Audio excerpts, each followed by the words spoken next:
Welcome back to Make It Mondays, and this week I'm working on a lace sweater vest. This one was a commission from a costume designer for an upcoming project. So let me get the camera flipped around and I will show you how I got started. So for this sweater, it was going to be a V-neck with some slightly deeper arm size, ribbing at the bottom, and then this main part is all lace.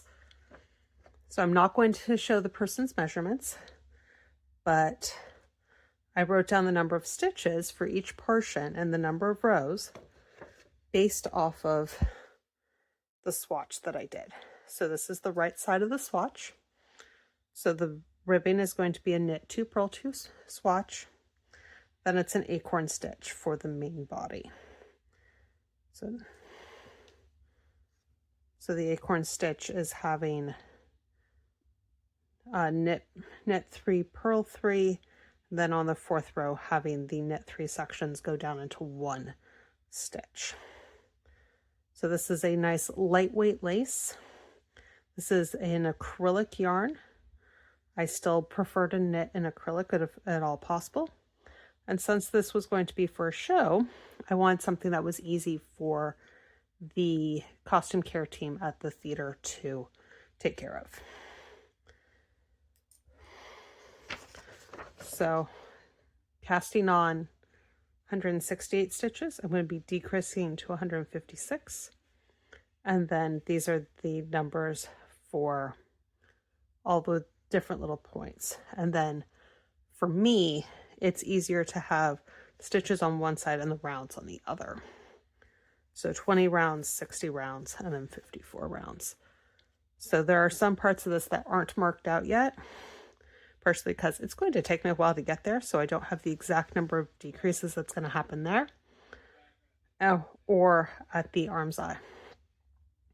But these little stripes at the arm's eye and the neck are going to be for knit 1 purl 1 ribbing. So that's also why there aren't rows or stitches there. I will figure that out as I get a little bit closer and I do some gauge swatches there. So I did cast on the bottom off camera. No one wants to watch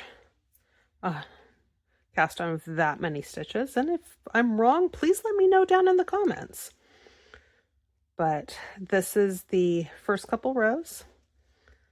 So it's just knit 2 purl 2. So let me get to the knit 2 part. This is a larger size needle for the sweater or for the yarn because we want this to be a slightly more open work. It is a layering piece. It doesn't have to have any kind of opacity to it. So I am just doing knit, knit, and purl, purl. So I do start with a whole lot of stitch markers. That's actually just so I can count the number of stitches as I'm going around.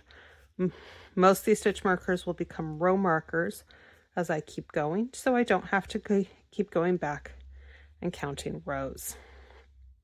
As you saw on the schematic, I do everything by row count, not by measurements. That is partially because I don't carry around a measuring tape or a ruler when I'm out and about and knitting. It is far easier for me just to go off of row counts, and I'm also relatively consistent for my tension. So I'm going to be doing this for 20 rows, nice and simple. So here is the setup row, or the decrease row, and then the setup row. So I've gone through and knitted most of the way around.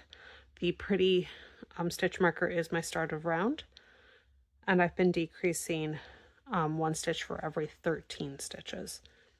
So this is the final decrease. I'm just going to knit 2 together. Then I'm going to continue to knit for the rest of the round.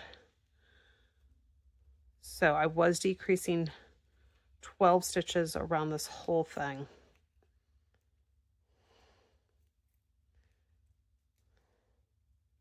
The one downside of the pretty markers is sometimes they get a little fiddly.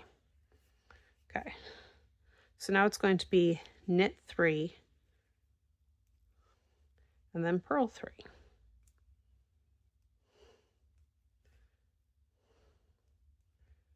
And I'm going to do that all the way around for lots and lots of rows. Well, all the way around for 3 rows, and then will be the patterned row, so the lace row. And then it will flip. So I will be back for a lace row a little bit later just to show you exactly how that works. So here we are at the lace row of the pattern. So leading up to this, it's just been knit 3, purl 3 in blocks for 3 rows. So this is the 4th row. So I'm going to yarn over, slip the next stitch over. I'm going to do, it should be a knit 2 together, and then pass the first stitch over and then yarn over again. Now the yarn overs were in 2 different directions because one was going to a knit stitch and the other one was going to a purl stitch. And this is just how I found it easier to do. So my knit 2 together does look like an SSK for everybody else. As I say in most of my videos where I show this, it's because I actually twist my stitches, and this is just how I learned how to deal with it.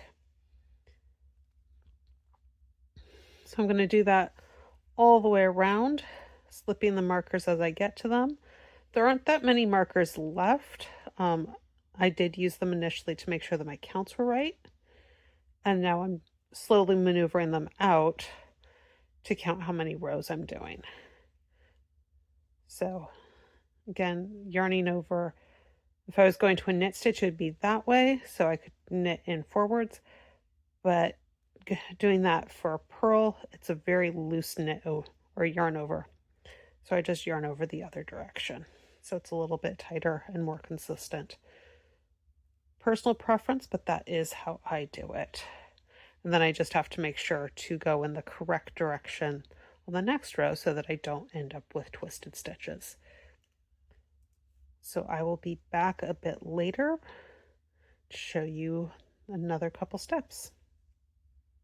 So here I am ready to split for the front and back, and then also split the fronts at the same time. So I've worked all the way across the front. I'm at the arms hole, and I have gone ahead and flipped the work. So I'm actually now looking at the wrong side of the work. I'm going to slip that first stitch. I'm going to knit where there are purls underneath because I'm just past the lace row, and then purl where there are knits underneath. I'm going to do that all the way across.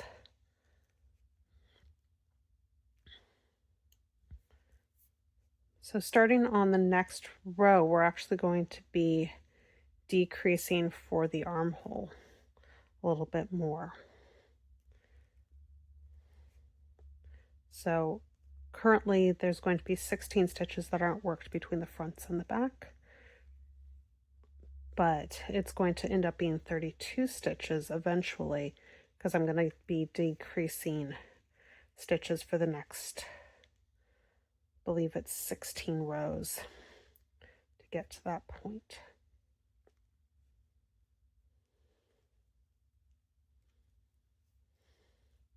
It's working all the way to the center.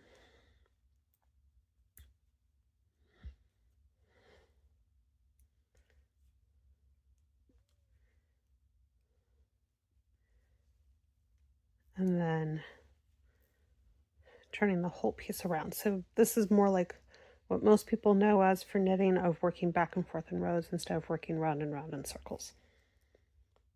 So I'm going to just continue in that pattern. I am going to start the decrease for the neckline as well. So that is a right leaning decrease. Then on the other side, it will be a left-leaning decrease. And again, it's in by one stitch. That makes it so I have a selvage stitch, because each of these openings are going to be picked up and have a ribbed edging put on them. So I'm going to keep working for quite a while, probably until it's about time to pick up those edgings. So I will be back in a little bit. So here I am with the shell of the vest done, and now it's time to pick up for the ribbing around the arms, the neckline, and the other arm. So this needle right now is being used as a stitch holder. It's kind of why it's all tied up so that the stitches don't go anywhere. And then I've actually picked up the stitches around this arm.